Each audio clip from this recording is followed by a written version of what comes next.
พระธรรมประจำวันของพระเจ้าในขั้นตอนสุดท้ายของภารกิจผลแม่นถูกบรรลุผ่านพระธรรมผ่านทางพระธรรมมนุษย์จึงได้เข้าใจความลึกลับหลายอย่างและภารกิจที่พระเจ้าได้ปฏิบัติผ่านคนหุ่นอดีตผ่านทางพระธรรมมนุษย์จึงได้รับแสงสว่างโดยพระวิญญาณบริสุทธิ์ผ่านพระธรรมมนุษย์จึงเข้าใจความลึกลับต่างๆที่คนหุ่นผ่านมาบ่เคยเปิดเผยได้จักเทื่อพร้อมทั้งภารกิจของผู้ประกาศพระธรรมและอาคาสาวกในอดีต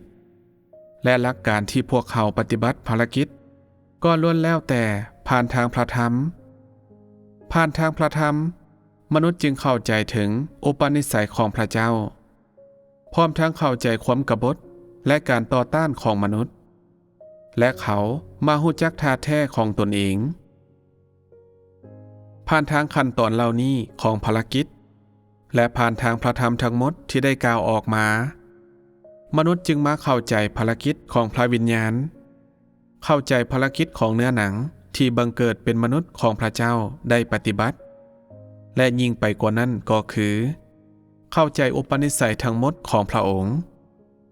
ความรู้ของเจ้าเกี่ยวกับภารกิจแห่งการคุ้มครองของพระเจ้าใน 6,000 ปียังถูกได้รับผ่านทางพระธรรมความรู้เกี่ยวกับแนวคิดผ่านมาของเจ้าและความสำเร็จในการปาถิ่มแนวคิดดังกล่าวนั้นก็บ่แม่นย้อนพระธรรมบ่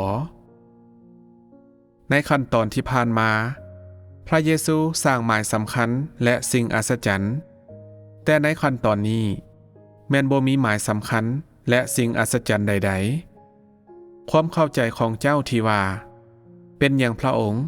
จึงบ่เปิดเผยหมายสำคัญและสิ่งอัศจรรย์แม่นบ่ได้ถูกบรรลุผ่านทางพระธรรมเช่นกันบ่ฉะนั้นพระธรรมที่กล่าวในขั้นตอนนี้จึงอยู่เหนือภารกิจที่อัครสาวกและผู้ประกาศพระธรรมในยุคอดีตปฏิบัติกันแม้แต่การทำนายของผู้ประกาศพระธรรมที่ได้ทำนายไว้ก็บ่สามารถบรรลุผลนี้ได้ผู้ประกาศพระธรรมกล่าวเพียงแต่คำทำนายพวกเขากล่าวถึงสิ่งที่จะเกิดขึ้นในอนาคตแต่บ่แม่นเกี่ยวกับภารกิจที่พระเจ้าปรารถนาจะปฏิบัติในเวลานั้นหรือพวกเขาบ่ได้กล่าวเพื่อนำพาชีวิตมนุษย์หรือเพื่อมอบความจริงให้กับมนุษย์หรือเพื่อเปิดเผยความลึกลับให้กับพวกเขา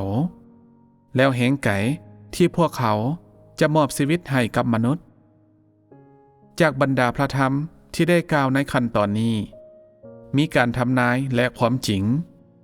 แต่พระธรรมเหล่านี้แม่นเฮ็ดหน้าที่เพื่อมอบชีวิตให้กับมนุษย์เป็นหลักพระธรรมในปัจจุบันบ่คือกันกับคำทำนายของผู้ประกาศพระธรรมนี่แม่นขั้นตอนของภารกิจสำหรับชีวิตของมนุษย์เพื่อเปลี่ยนแปลงอุปนิสัยของมนุษย์และบ่แม่นเพื่อกล่าวคำทำนายขั้นตอนทำอิฐแม่นภารกิจของพระเยโฮวาภารกิจของพระองค์แม่นเพื่อจัดเกี่ยมเส้นทางให้มนุษย์ได้นมัสการพระเจ้าถึงแผ่นดินโลกมันแม่นภารกิจแห่งการเริ่มต้นเพื่อค้นหาแหล่งกำเนิดของภารกิจถึงแผ่นดินโลกในเวลานั้นพระเยโฮวาสั่งสอนชาวอิสราเอลให้รักษาวันซาบาโตนับถือพ่อแม่ของพวกเขาและดำรงชีวิตร่วมกันอย่างสงบสุขนี่ก็ย้อนว่ามนุษย์ในเวลานั้นบ่เข้าใจสิ่งที่เป็นมนุษย์หรือพวกเขาบ่เข้าใจวิธีการดำรงชีวิตถึงแผ่นดินโลกมันจำเป็นสำหรับพระองค์ในขั้นตอนทำอิฐของภารกิจที่ต้องได้นำพามนุษย์ในการดำรงชีวิตของพวกเขาทุกสิ่งที่พระเยโฮวากล่าวกับพวกเขาแม้นบ่ได้เป็นที่ฮู้จักต่อมนุษยชาติมาก่อนหรือบ่เคยได้อยู่ในการครอบครองของพวกเขาในเวลานั้นพระเจ้ายกผู้ประกาศพระธรรมหลายคนขึ้นเพื่อกล่าวคำทำนายและพวกเขาทุกคนก็เฮ็ดภายใต้การนำพาของพระเยโฮวานี่แม่นส่วนหนึ่งของภารกิจของพระเจ้าเท่านั้น ในขั้นตอนทำอิฐพระเจ้าบ่ได้กลายมาเป็นเนื้อหนังและด้วยเหตุนั้นพระองค์จึงสั่งสอนทุกชนเผ่าและทุกศาสตร์ผ่านผู้ประกาศพระธรรมเมื่อพระเยซูปฏิบัติภารกิจในเวลาของพระองค์บ่ได้กล่าวพระธรรมหลายคือกับในยุคปัจจุบันขั้นตอนนี้ภารกิจแห่งพระธรรมในยุคสุดท้ายนี้แม่นบ่เคยถูกปฏิบัติมาก่อนในยุคต่างๆและด้วยผู้คนในอดีตถึงแม่นเอสยาดานิเอลและโยฮันกล่าวคำทำนายหลายอย่างคำทำนายของพวกเขาแม่นแตกต่างจากพระธรรมที่กล่าวในปัจจุบันอย่างสิ้นเชิง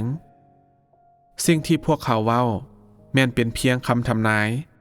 แต่พระธรรมที่กล่าวในปัจจุบันบ่แม่นคำทำนาย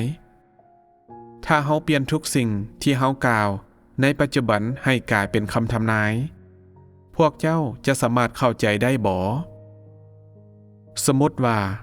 สิ่งที่เฮากล่าวถึงแม่นเกี่ยวกับเรื่องที่เกิดขึ้นหลังจากที่เฮาจากไปแล้วเจ้าจะสามารถเข้าใจได้แนวใดภารกิจของพระธรรมบ่เคยถูกปฏิบัติในเวลาของพระเยซูหรือในยุคแห่งพระบัญญัติบางเทื่อบางคนจะว่าพระเยโฮวาบ่ได้กล่าวพระธรรมในเวลาพระองค์ปฏิบัติภารกิจของพระองค์เช่นกันบ่นอกจากการรักษาคนเจ็บป่วยขับไล่ผีร้ายและสร้างหมายสำคัญและสิ่งอัศจรรย์แล้วพระเยซูบ่ได้กล่าวพระธรรมในเวลาที่พระองค์ปฏิบัติภารกิจของพระองค์เช่นกันบ่มีความแตกต่างกันระหว่างสิ่งต่างๆที่ถูกเว้าออกมาแม่นหยังคือแก่นแท้ของพระธรรมที่พระเยโฮวากล่าวพระองค์เพียงแต่นำพามนุษย์ให้ดำรงชีวิตของพวกเขาถึงแผ่นดินโลกซึ่งบ่ได้สัมผัสถึงเรื่องฝ่ายวิญญาณในชีวิตเลยเป็นหยังจึงว่าเมื่อพระเยโฮวากล่าวพระองค์กล่าวเพื่อสั่งสอนประชาชนจากทุกหนแห่งพระธรรมที่ว่าสั่งสอนหมายถึงการบอกอย่างเปิดเผยและการบัญชาโดยกงพระองค์บ่ได้สนองชีวิตให้กับมนุษย์กงกันข้ามพระองค์เพียงแต่จับมือมนุษย์และสอนมนุษย์ให้ยำเกรงนับถือพระองค์โดยบ่มีการใช้คำอุปมาพอสำใดภารกิจที่พระเยโฮวาปฏิบัติในอิสราเอลบ่แม่นเพื่อลีหานหรือลงวินัยมนุษย์หรือการพิพากษาและการเคียนตีภารกิจของพระองค์แม่นเพื่อนำพามนุษย์พระเยโฮวาสั่งให้โมเสสบอกกับประชาชนของพระองค์ให้ซอกหาอาหารมานาในถิ่นแห้งแล้งกันดารทุกเช้าก่อนตะเว้นขึ้นพวกเขาต้องซอกหาเก็บมานาให้พอกินสำหรับพวกเขาในมื้อนั้น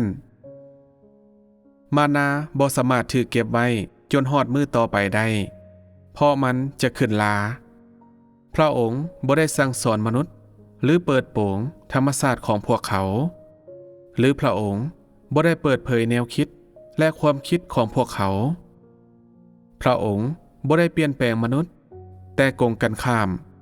พระองค์นำพามนุษย์ในการดำรงชีวิตของพวกเขามนุษย์ในเวลานั้นเป็นคือกับเด็กน้อยบ่เข้าใจหยังเลย